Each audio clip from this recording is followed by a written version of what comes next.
Hello. Okay, cool. So Bert asked for a deck profile or just a list of it, and I'm too lazy to put everything in a Moxfield, so I'm just gonna do a video deck profile that's also explaining my thoughts and rationale. So we'll just go from here. If the video goes long, screw it. So we're gonna start off with creatures. We're gonna start off with things that are just general support to the actual game plan. So this deck is for Darien, King of Keldor. He's a mono white deck, 6 mana, 3/3. He has one line of text.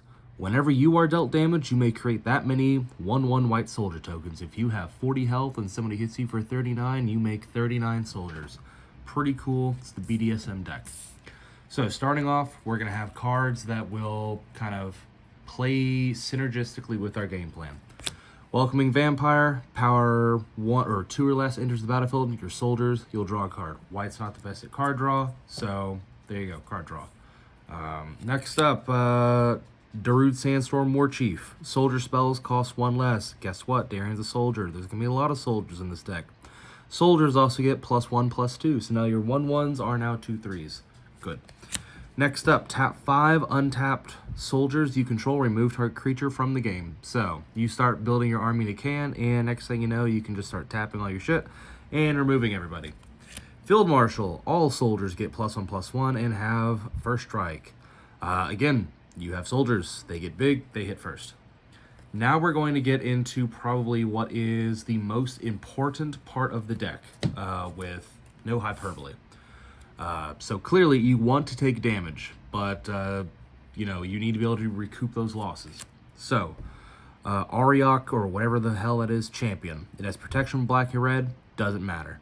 When another creature enters the battlefield, you may gain a life. So you take 1 damage, you create a soldier ETBs, you gain that life back.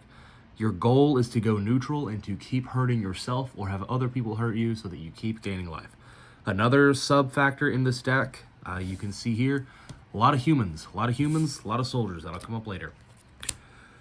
Anointed Priest, another human. Creature ETBs, gain a life. Embalm, you get it back. Suture Priest, creature enters the battlefield under your control, you gain a life. Creature enters the battlefield under the opponent's control, they lose a life. This is the best version of this in the deck. Soul Warden, redundancy. Dazzling Angel, redundancy. Daxos, Blessed by the Sun, redundancy. Guide of Souls, redundancy. Lunarch Veteran, redundancy. Hinterland Sanctifier, redundancy. They all heal you 1 when a creature ETBs. You want as many of them as possible. Pretty much if a card says that, if it comes out, sub a card out, because people will be gunning for them to kill them as soon as possible. Next up, we just have 2 forms of ramp, nothing too crazy. Weathered Wafer, search your library for a land card, reveal it, put it in your hand, then shuffle. You might think you know what you want, but I'll tell you what everybody is going to want. Well, actually, you're going to have a couple options. We'll go ahead and spoil real quick. Let me see if I can find it real quick. First off, Emir the Skyroom, great card. If you have 7 planes, get a creature back. Awesome. Just free revives. But also, Tarnished Citadel, you can add 1 mana of any color, and it's going to deal 3 damage to you. You care about damage being dealt to you, not life lost. So, you want that to hurt you, it's going to make you 3 soldiers on proc. Same thing with Grand Coliseum. It's going to deal a damage to you. You'll make a soldier. Nomad Stadium hurts you. City of Brass hurts you. Ancient Tomb. It's Soul Ring on a land and hurts you, which creates 2 soldiers. Best card in the deck. And I know some people say, oh, that's just an OP land. Well, yes, it is an OP land. And it furthers your gameplay. It's great. So, Weathered Wafer has many targets. Knight of the White Orchid. Get your planes. It'll count towards your Emiria count. Good stuff. Just ramp. Next up, we have 2 forms of removal. Witch Enchanter. It's also a land on the back. When it ETBs, destroy artifact or enchantment.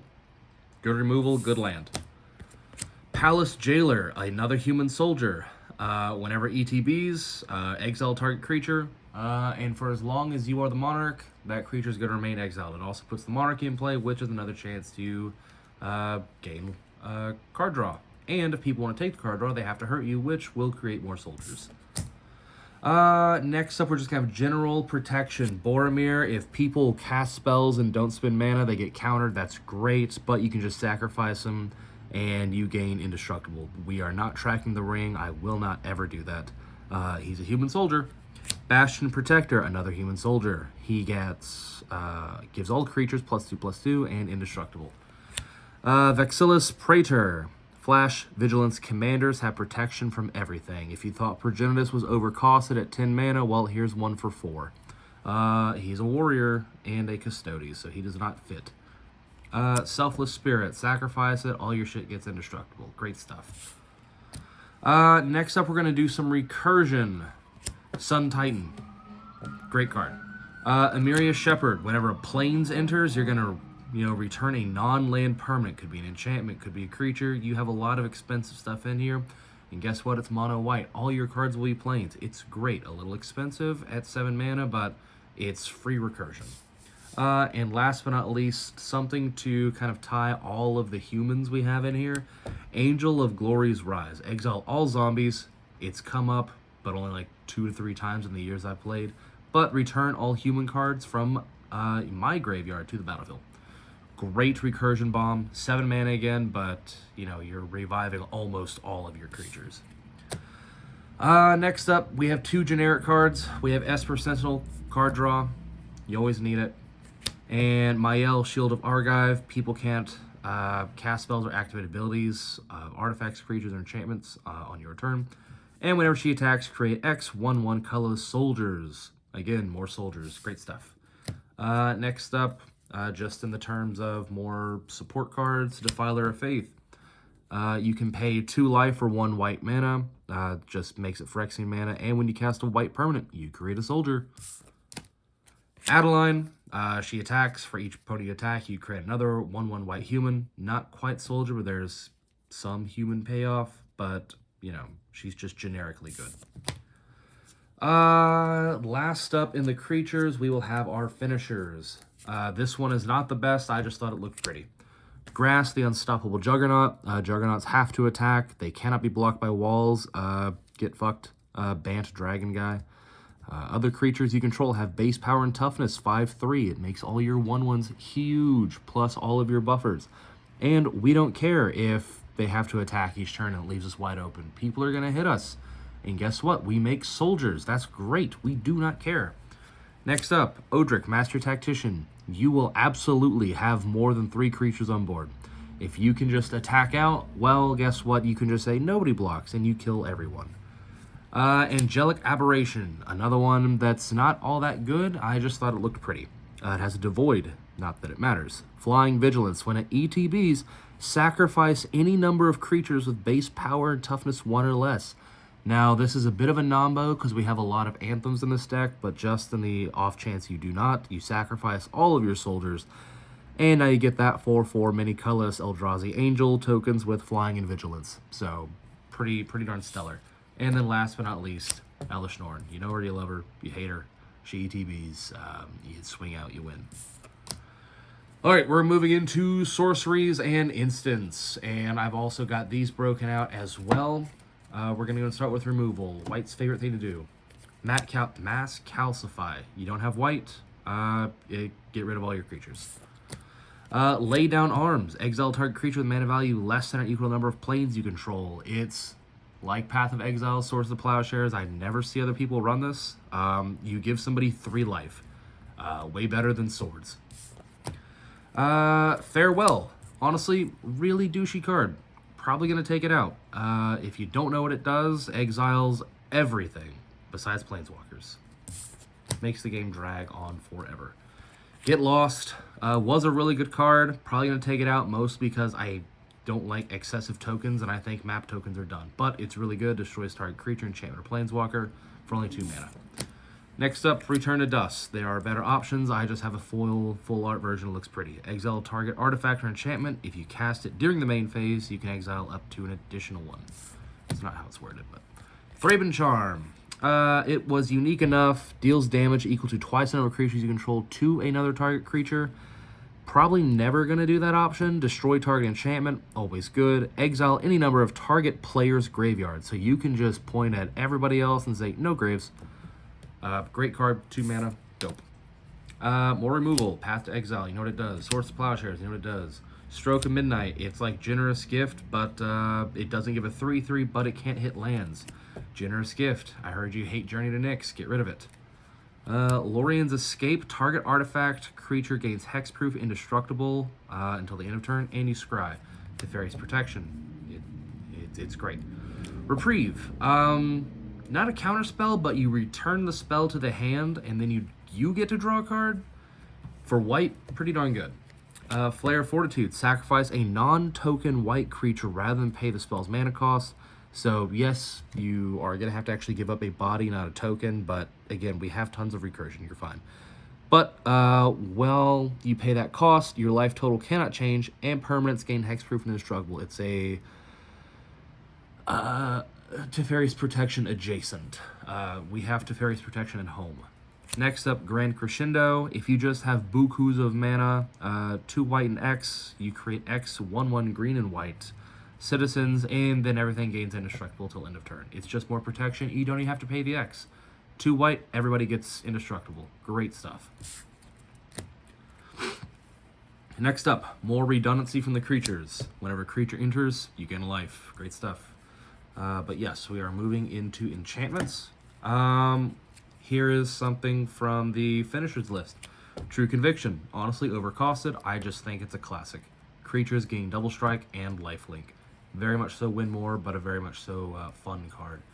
Trouble in Pairs. A very problematic card. If an opponent would begin an extra turn, skip it. Hell yeah, rock on. When an opponent attacks you with 2 or more creatures, draws their second card each turn, or cast their second spell each turn, draw a card. This will give you so much damn card advantage. Ristic Studies blushing. Battle of Hoover Dam. I just thought it was unique. There's definitely better options, but you choose NCR or Legion. If you choose NCR, at the beginning of your end step, return target creature card with mana value 3 or less from the graveyard with a finality counter. If it has a finality counter and it leaves the battlefield, it gets exiled, but it is recursion. Legion, whenever a creature you control dies, put 2 +1 counters on target creature you control. You'll have tons of things dying with your soldiers, so either one is good. Divine Visitation. Win more. It's like the Eldrazi Angel one, but honestly better. If you would create tokens, create angels. And Intangible Virtue. Your creatures get +1/+1 in Vigilance. Classic. Next up, we have some stuff that's going to feed into our game plan. Staff of Nin. You get to draw a card. That's dope. Staff of Nin deals 1 damage to target creature or player. Just hurt yourself, make a soldier. Or if somebody has 1 health, you can be that guy and get a really funny kill. Angel's Trumpet. This one is one of my favorites. At the end of each player's turn, tap all untapped creatures he or she controls that did not attack, and then it's going to deal 1 damage to that player for each creature tapped this way. So, you can just opt not to attack. Your entire board gets tapped. You take a gajillion damage, make that many soldiers. Vice versa, if your opponents don't swing out, now they don't have any blockers, they've just taken a lot of damage, or they've either attacked you, given you more soldiers, or they've attacked your opponent, dealing them more damage. One of the best cards in the deck. Dingus Staff. When a creature is put into the graveyard from play, Dingus Staff deals 2 damage to that creature's controller. Your soldiers are going to die like crazy. Great stuff. 1 dies, 2 replace it. Jade Monolith. Redirect all damage from any creature to yourself. You know, fall on your sword. Help other people out. Take the damage for them. At the beginning of your upkeep, Jinx Idol is going to take 2 damage to you, or deal 2 damage to you. You can either get 2 soldiers a turn, or if you just want to hurt somebody with 1,000 cuts, you can sacrifice a creature, like one of your many 1/1s, and give it to somebody else, and they'll get hurt. Next up, we have Ramp. Soul Ring. You know what? Nyx Lotus gives you white mana equal to your devotion. It will just absolutely explode. A Catcher's Monument makes your white stuff cost less, and it creates 1/1s. Cough. Heraldic Banner. You call white, your white creatures get +1/+0, and it's a mana rock. And then Pearl Medallion makes all of your white spells cost 1 less. Great card. This is falling under the camp of protection because people either try and get rid of your redundancy healing cards or Darien. They'll either pick one of 2 targets. Caduceus, Staff of Hermes. The creature gets lifelink. That's dope. Doesn't really matter. I don't imagine you'll be attacking with Darien or your redundancy healers. But you know what? You have it. As long as you have 30 or more life, shouldn't be too hard. Equipped creature gets +5/+5 and indestructible and prevent all damage that would be dealt to this creature. So, with that being said, that makes the lifelink more feasible, but, you know, dealer's choice, it's just protection. Archaeomancer's map, it's ramp, gets you planes. People play a lot of lands. You get to catch up if you have them in hand. It's okay. Next up, we just have some advantage with Skull Clamp. You'll have a lot of 1/1s. Kill them, draw cards. Next up, we have 2 alternate wing cons in the deck. Throne of the God Pharaoh. At the beginning of your instep, each opponent loses life equal to the number of tapped creatures you control. So think of this and Angel's Trumpet. Everything on your board gets tapped, or you can just swing out and have everything tapped. And, yeah, you are liable just to kill somebody, even if they blocked everything. And then last but not least, Halo Fountain. 5 mana, tap it, untap 15 tapped creatures you control, you win the game. That's not hard to do. Next up, we're going to move into lands. Nothing too crazy here. We've already covered some of them in the little spoiler alert. Monumental Hinge. It enters tapped unless you have a plains. Not hard. For 2 generic, 2 white, look at the top 5 cards of the library. You can reveal a historic card from among them, put in your hand. Put the rest in your library in any random order. If you got spare mana, fish for a legendary or anything like that. Cool stuff. Windbrisk Heights, Hideaway 4. Keep digging. You may exile a card, and if you attack with 3 or more, which you likely will, you can get whatever card you exiled for free. Demolition Field. Get rid of those pesky lands. It's, you know, land destruction is not seen enough, in my opinion. A cool plains. More plains. Cough. Minus Tirith. It's going to enter tapped unless you control a legendary creature. It's really not that bad. If you got the mana, 1 generic, 1 white, draw a card. But you can only do it if you've attacked with 2 or more creatures. Again, you're going to be attacking. You need card draw. It's a good card. Castle of Ardenvale. It creates 1/1 white humans. And yeah, that's really it.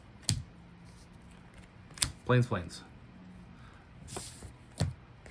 War Room. It's card draw, and that's really it. It's just card draw. You have to pay lives, so it's not going to make you soldiers.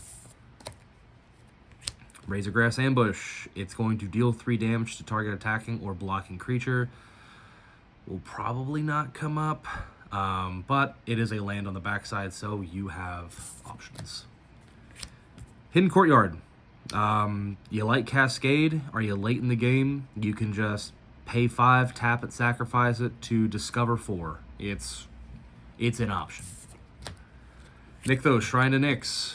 We run land destruction to get rid of other people's cards of like these or things in the same vein. You pay 2, tap it, choose a color, white. You get that much mana equal to your devotion. It's an absolute bomb. Let's see. More planes. And then Rogue's Passage. It doesn't really have a intended purpose. There's not any one creature in here that's just kind of like, I need to get this through, or, you know, if this hits, you're just dead. But it's just generically good, and hey, it just says target creatures, so maybe you can help your opponent out. They got a Blightsteel, hey, give it indestruct or unblockable, and yeah, help a homie out, I guess. But yeah, that is the deck profile. That's Darien. Whoop whoop. BDSM deck. You want to get hurt by either having other people hurt you or hurt yourself. The floggings will continue. Oh my gosh, this is almost 19 minutes. What the hell?